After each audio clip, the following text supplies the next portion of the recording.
Well, hello, Internet. Welcome back to the SimGeeks podcast. We are your hosts, William Belk and David Schablock.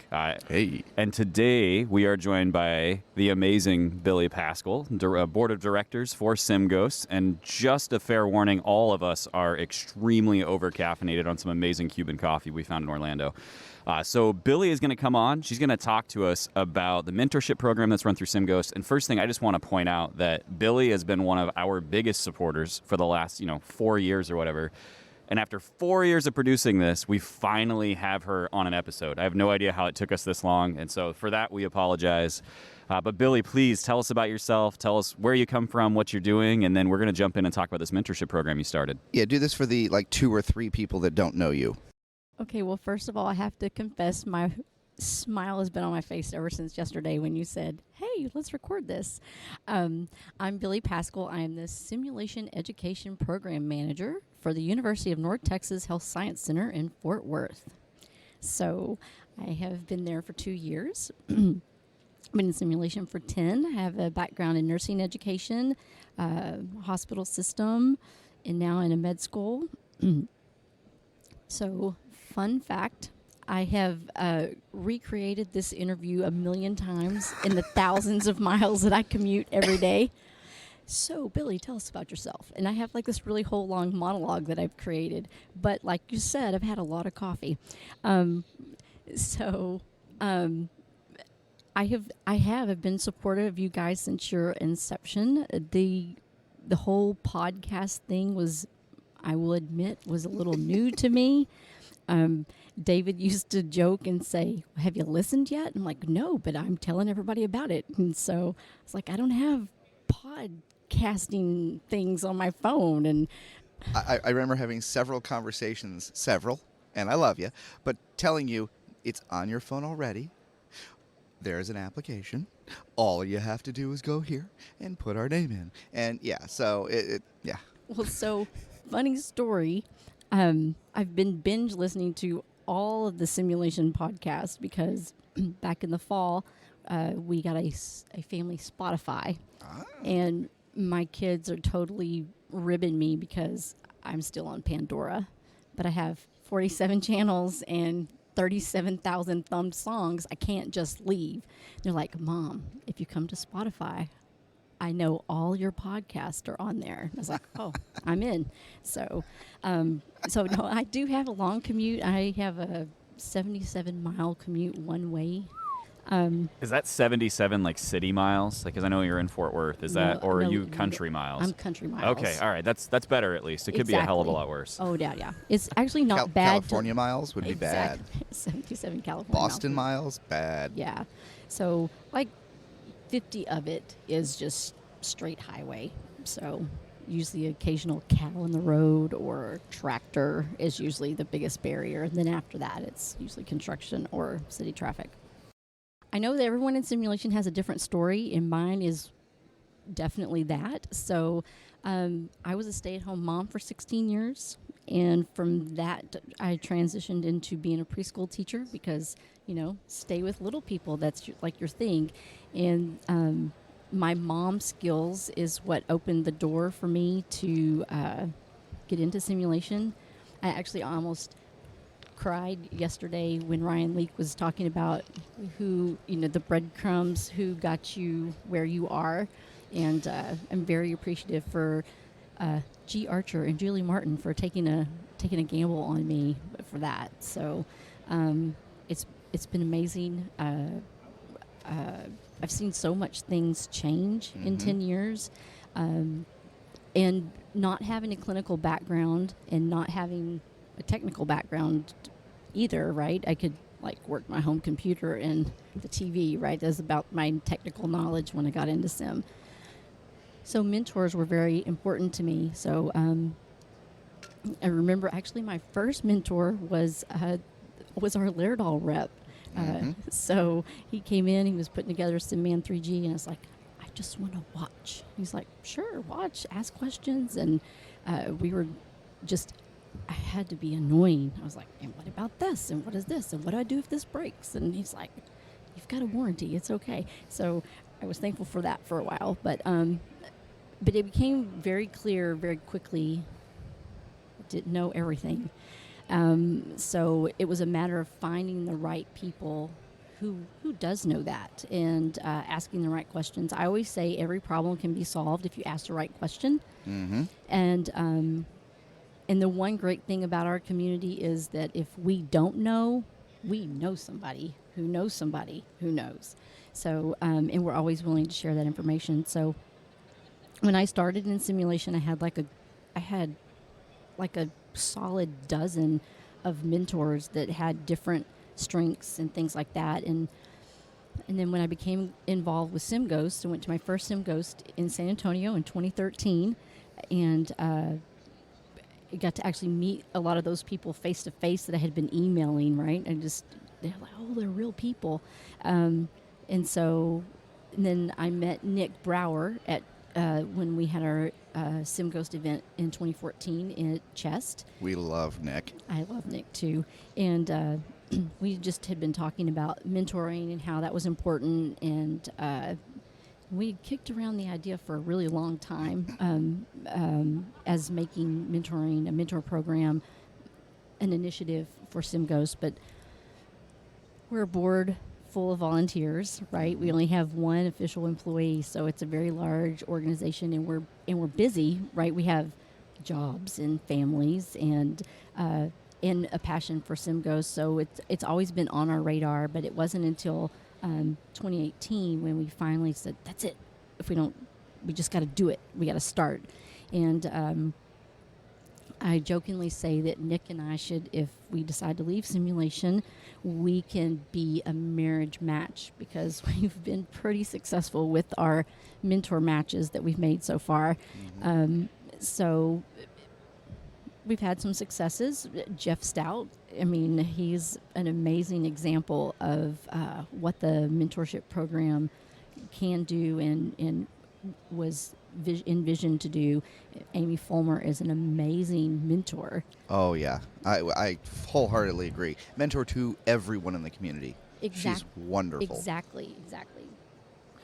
So Billie, real quick, we've never ever been shy about our support for SimGhost, right? And the organization and the events that are hosted over there. You've been part of that board for several years now. So give us a quick rundown, just for those who probably haven't listened before or don't know what the hell we're talking about. Who is SimGhost, and how do people get involved with that?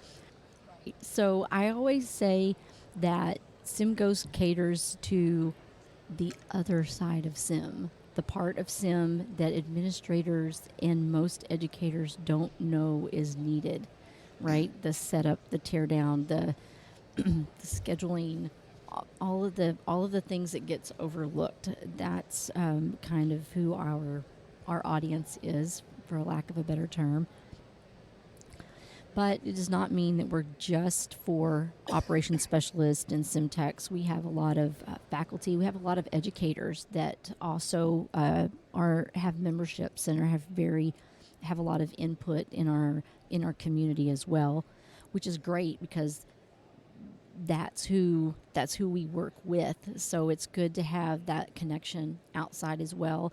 And it's good to see that type of interaction in our organization, because we're learning that, being a sim tech isn't just a temporary job, right? We're trying to create an area within our industry where it can be something that you can do forever. Granted, there's no kindergartner sitting in class right now going, I want to be a simulation operations specialist. We're going to fix that. Yeah. The only way there is if their mom or dad is one, but that's okay. We'll take it. So for us to be able to realize that and see our importance and show our impact in this part of the industry, we have to create a career path for ourselves. And so being able to have members of SimGhost that aren't just operations people, that are educators, that have an interest or are responsible for those other aspects, it helps us see that we have other options. This is actually the first job that I have. I'm not actually ops anymore. I'm an educator. I'm responsible for faculty development. I get called to the tables now, and I'm the simulation content expert. And I'm just like looking over my shoulder like, oh, me?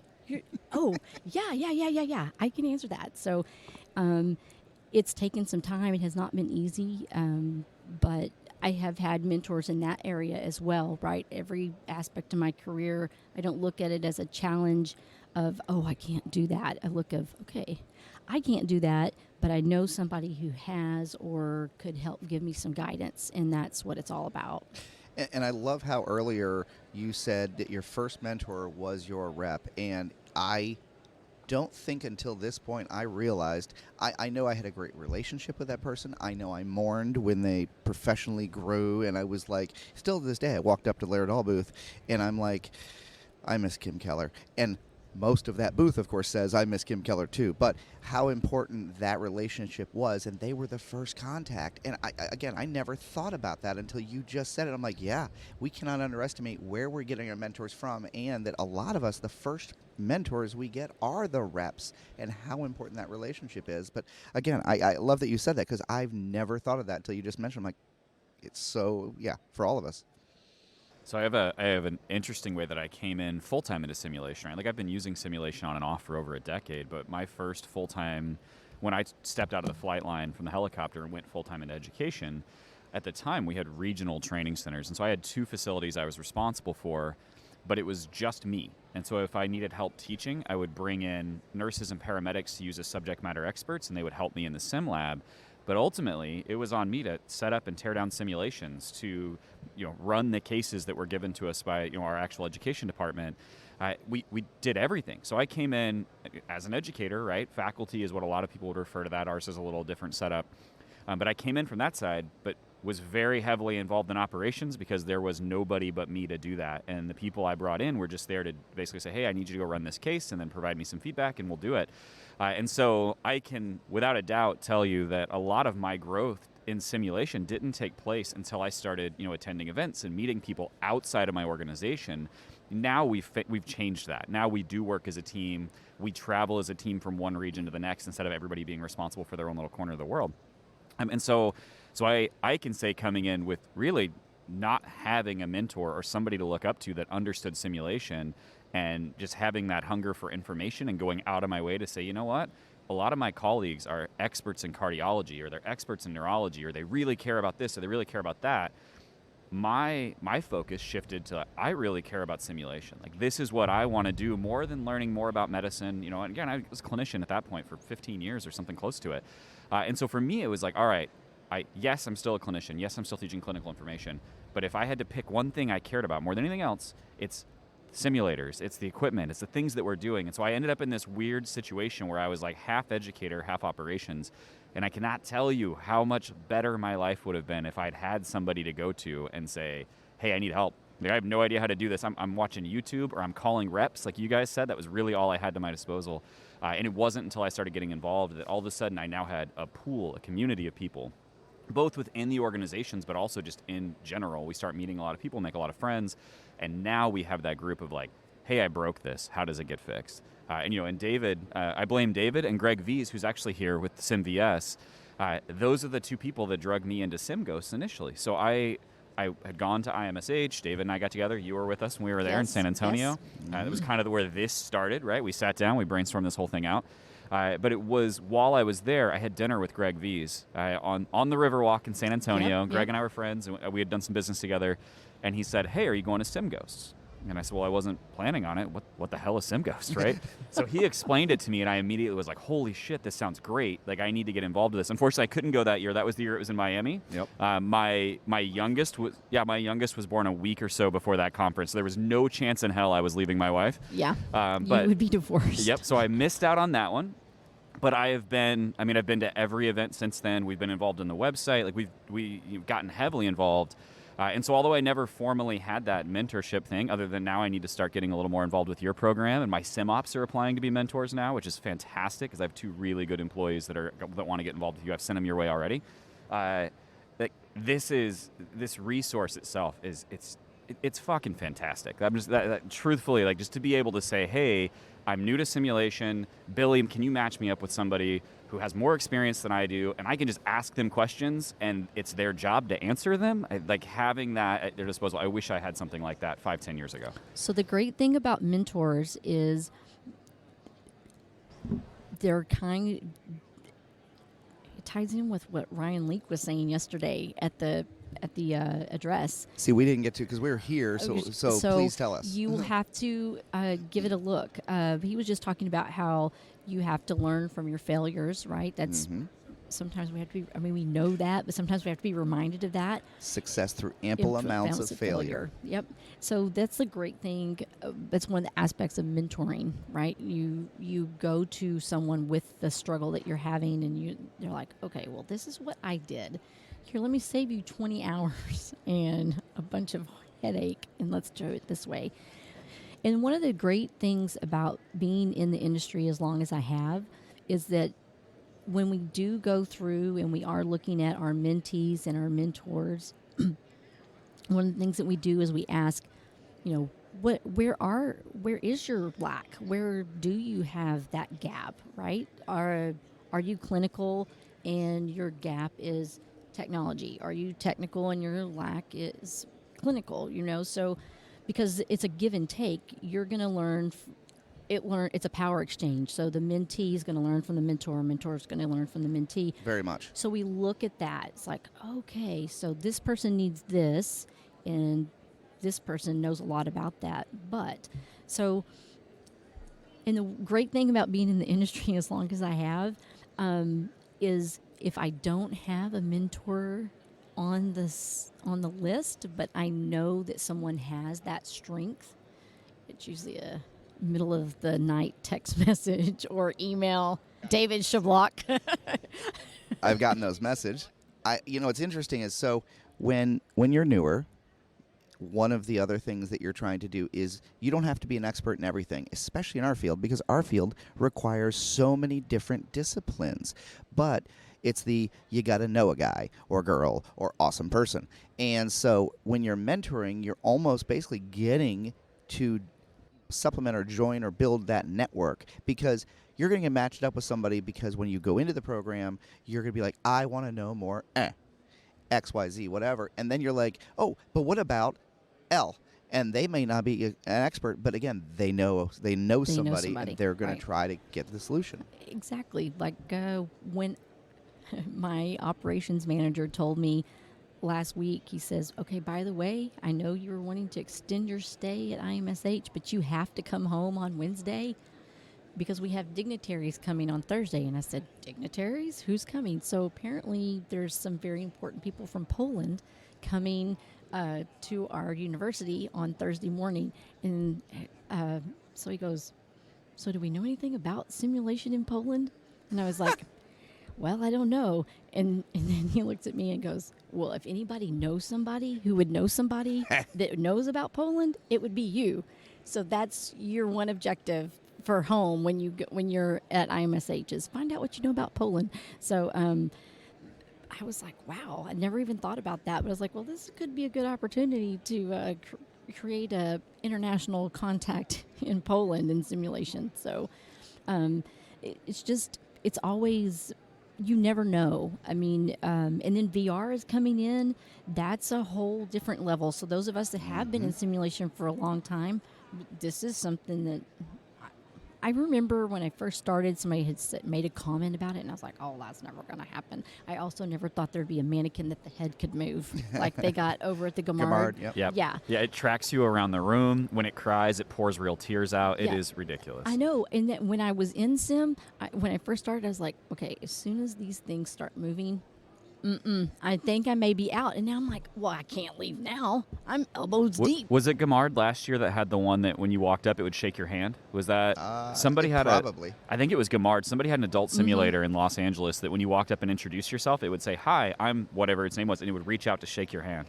So it's funny because part of my orientation of the room is joking about, and I'm like, what you do is when we're doing the neurologics, and I'm like, well, you reach down, you say, can you touch, can you grab me on both sides? And I joke, this is from Raymond Tonight, my boss. I stole this joke. He's like, and feel free, if it grabs your hand, you can run straight out of the room. And now I have to change that. Yeah. Yeah, you really do. And we've bought one of those. I can't wait to get it. So, but it's changing. And so that was one of the things that I've been thinking about as I see this great VR presence that we have here at IMSH. we may have to go outside our industry. we may have to go outside our industry to start finding those mentors for that particular component. We are going to have to possibly create a little more vendor-led mentorship, right? Maybe not representing their product, but their knowledge set. So, Well, and you've got people like Tim Whitaker. He works for CAE, but he is such a huge wealth of knowledge, and he will just help anybody. So, yeah, you're right. We can't just look in the actual ops people. Or in our industry when you need things like Sim in Poland and how to do dignitaries and what are the customs and exactly. Yeah. let's talk about the mentorship program that you're involved in. How did that start? And tell us about, how it's going. Or Well, it started. It has had various SimGhost conference cocktail napkin versions occur over the years, and it was in 2018 when the executive board, we were trying to divide up different tasks amongst the executive board to try to move forward and do new things, right? Not just do the one thing. So so Nick and I have both been very passionate about that and decided, let's kind of do some things. Let's talk this out. And I'm a little bit of an overthinker, so I just kept telling Nick, I don't know. And then I just finally looked at him. We were on Zoom, and I said, Nick, listen, I've decided that if we don't do this right now, we're never going to do this. This is always going to just exist on a piece of paper. So let's just pull the trigger and do it. So we did our first cohort in January 2018. And, or was it 19? So we've had various options since then. We typically have... we've kind of transitioned differently over the course of the time. We used to have 2 cohort entrances and 1 cohort a year. It's a living document. It's a living program, so it changes all the time. This year for 2022, we just had an August launch. So in 2023, we're going to do that again. So we try to coincide the launch right before the conference, so that way, if the opportunity is available, that way people can meet in person. So those that are in the 2022 cohort, hopefully they'll come to Nebraska, and then they can meet in person since they've been, virtual or on the phone for the past year. And then the group that would be coming in for 2023, hopefully they can interact and be in person, because there's a whole different concept to be able to see your person. yes, That's why I love coming to IMSH. Like, I've seen people, I'm like, oh, wow. I follow you on Twitter and on LinkedIn, and like, you're human. So oh, that's how I met Lish. That's how I met Will. That's how I met you. exactly. So, so we kind of tie it in like that. It's usually we require a minimum of a 9-month commitment, right? It takes that long to make a baby, so it takes that long to make a relationship, right? One thing that's very wonderful about it is that since it is an organized mentoring program, for every 6 months that you mentor, you're able to earn CHSOS units for that. So you get 1 unit for every 6 months that you mentor. That's good to So know. With the- with two certifications, that's good. Yes. So at the end of the cohort, you complete the survey, right? The dreaded feedback. I always laugh that we are in a data-driven industry, and we want the data from our learners, but we stink at giving the data back to ourselves. So, yes, you do the survey, then you get the certificate that says that you did it, so that when you upload it into your portfolio for SOS units, that you have it there.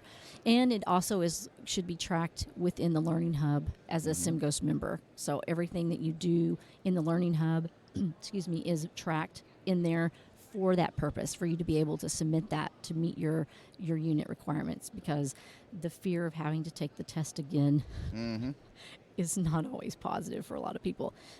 With the mentorship program, both on the mentor and mentee side, is there a requirement to be a member of SimGhosts? Because I know it's operated through the website. Yes. Okay. That is the only catch, Commitment, so yeah. to say, the commitment, right? When we first started, that was not an issue, and to be quite honest, we realized that the people that fizzled out, for the lack of a better term, were the ones that weren't members, so they didn't have any Buy-in. Investment. Yeah, Yeah, it's so- not much. So it's $75 a year to sign up for SimGhosts, and the benefits far outweigh the $75. There are much more expensive organizations where I'm sometimes hem and haw, and there's years that I don't sign up. Ghosts is one that I consistently pay for. Again, it's inexpensive. It's not terrible, and what you get for it, being able to be part of the member portal, being part of these other programs, there Right. are some discounts and a few things that go through there. The resources on the website, and then of course the conference itself. Right. Well, and one great thing about SimGhost membership is that because we are an affiliate with all the other simulation organizations, you get a discount on those. So I always renew my SimGhost membership and then take that information, and then I renew my Anaxel, and I renew my ASPE, and I renew. And so my admin goes, "Why is your memberships always cheaper than everybody else's?" And I was like, because I know some people. So Well, and if you have enough association memberships, like it offsets the $75 and you save that money. Exactly. So actually, once my director realized that, she was like, "Why are you paying that membership yourself?" So we went ahead and moved to an institutional membership. So now everybody on our team, all 6 of us, Yep. have SimGhost membership. So it's been great. It's been very beneficial. The one thing that's great that's an advantage of mentoring, when you are if you're fortunate enough to not be a one-person show and you have someone else that you work with, that's really your coach, because they know what you have to do and what they are going to tell you what you need to do to accomplish that, right? It's totally different if we're coworkers, But the advantage to a mentor being outside your organization is that gives you the opportunity to see how somebody else does something, number one, and then number two, it gives a whole different aspect. Deb Tauber's quote has become my favorite, and I wrote it on my board in my office. People who think alike don't think a lot. Yep. So that's what happens, and you get stagnant, and you're doing the same thing. And then in simulation, let's be honest, especially in academia, you tend to do week 3, semester 4 is asthma, and it's been asthma for 14 years, right? Without revisions. Without yeah. exactly, it's the same. It just case. works. It just just works. works. So that leads to, it's kind of boring after a while. So being able to see what other people are doing, it definitely helps improve that. And the institutional membership concept is great, because what that does is, like even our department admin or administrative assistant is on there, and she has read some posts, and she's like, "Oh my gosh, I didn't even know we can do that." So so that helps us. She had come to me recently, and she's like, "Hey, I read on the website that she was reading one of something that you had written about moulage, and she's like, should I buy some of that stuff for us?" Why, And I yes, said- you should. I said, yes, you should. Whatever you read, and if it was from Dave, yes, whatever it was, just do that. So I'm going to have to write on there 50% raise to Billie. Yeah, thanks. I appreciate that. Well, and I do want to point out, so this is kind of a call to action for everybody out there. I know a lot of our listeners are SimGhost members. Not everyone, though, is involved on the member portal. In fact, if you get on there, there's days where we just go several days and nobody says anything or does anything. And so please get involved with that. We definitely need to revive that. And I'm just as guilty as anyone else. I just wrote about this a few days ago, where I'll get on there and I'll be like heavy for 2 or 3 weeks, and then I'll just disappear for a month. We got to do better about that.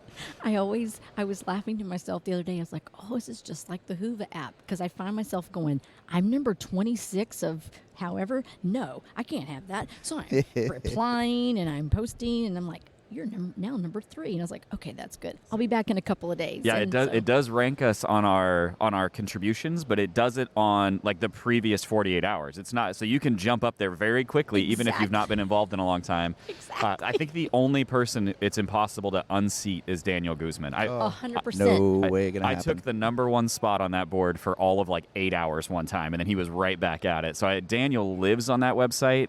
We need more people that take up that charge, just like Daniel, that are getting involved, because conversations can't be one-sided, right? Otherwise, it just becomes a blog. Exactly. If I write something and you guys don't respond to it or ask questions, then otherwise it's just me spewing my thoughts unchallenged, and we need that conversation, that banter back and forth. And the great thing about being on there, even if you're not replying, I don't know how many times Daniel has obviously replied on the discussion board, and I haven't replied back.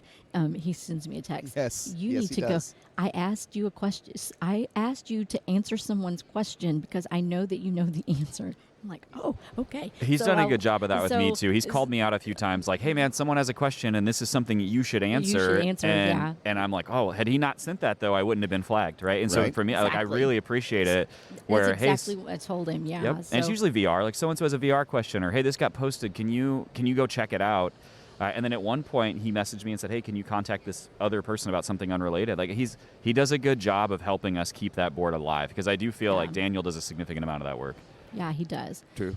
And he is also working on his master's. So I asked him when I saw him yesterday, he's like, well, sometimes it's a distraction. And I'm like, oh, Yep. I hear you 100%.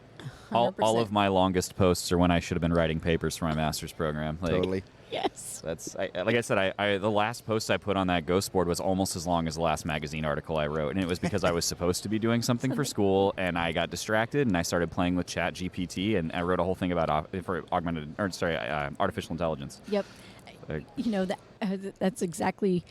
I read your post and I laughed because you commented about how quickly you wrote how many words, and I at the same time I was trying to write a discussion board post, and I was like, exactly. I can write 2,000 words about what this part of simulation. Please write 200 to 400 words about research methods, and I'm like, oh. No, let's go take a SimGhost board. Let's go do that. So no,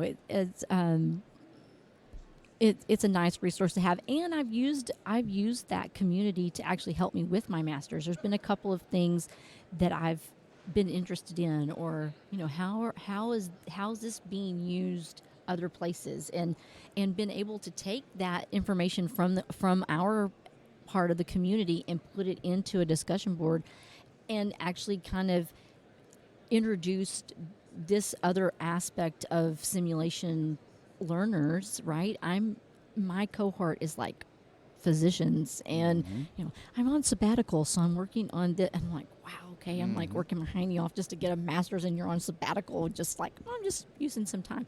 But I've been able to help them realize that. I have had a couple of classmates over the past year reach out to me and say, we've actually increased our operations staff because I didn't realize how much stuff they did. And since you've pointed out, and there is a special aspect that they bring to our team.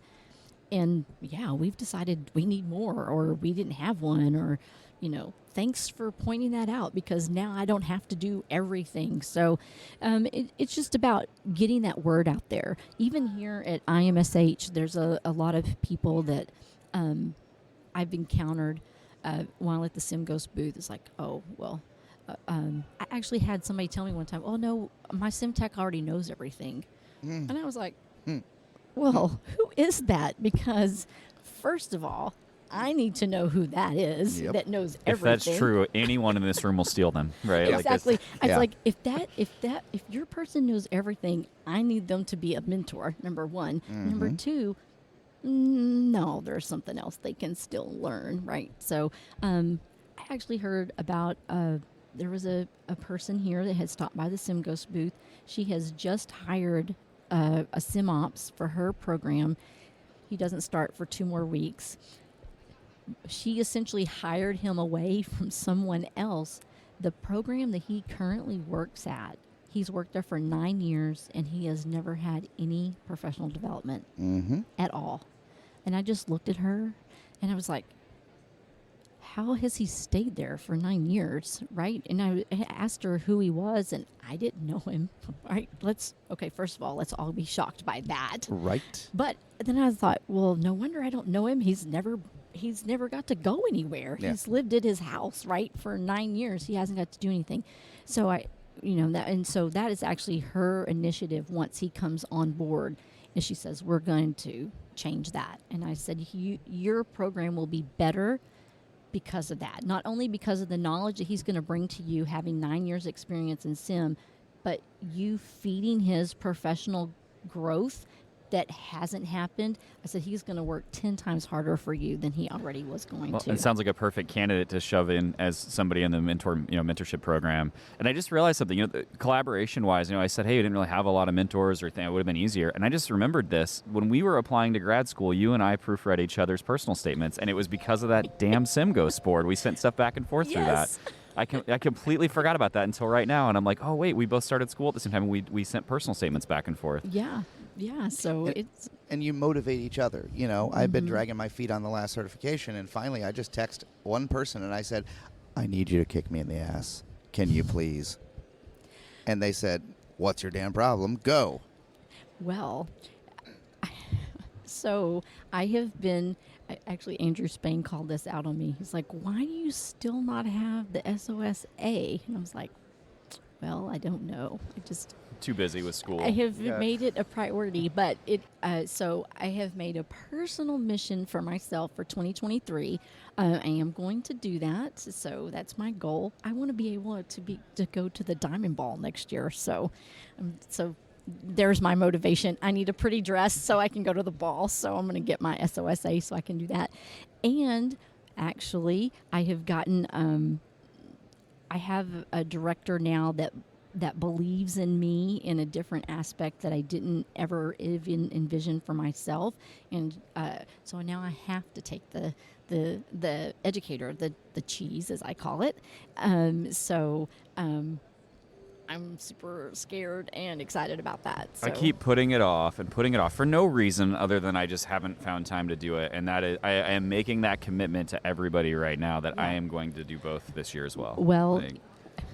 I have been saying it for a long time. Same. So what happens at our organization, you have to have a declared individual objective for your year. Same. Right? Yep. So you have to have an Goals. individual objective and a team objective and then a department objective. So the department objective comes from high up on the food chain. The team, we decide together, right, based on what our department goal is.